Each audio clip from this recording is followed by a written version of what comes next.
is very high on my list of things to watch. And as you probably know, I sent them a letter just recently, and I said, you're going to have to make a decision one way or the other. And we're going to either have to talk and talk it out, or very bad things are going to happen to Iran. And I don't want that to happen. Big preference, and I don't say this through strength or weakness. My big preference is we work it out with Iran. But if we don't work it out, bad things are going to happen to Iran.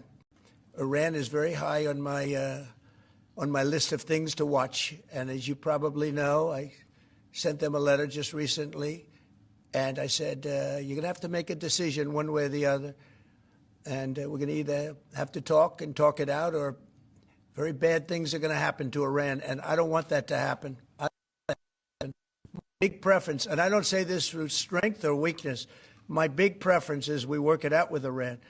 But if we don't work it out, bad things are going to happen to Iran. Iran is very high on my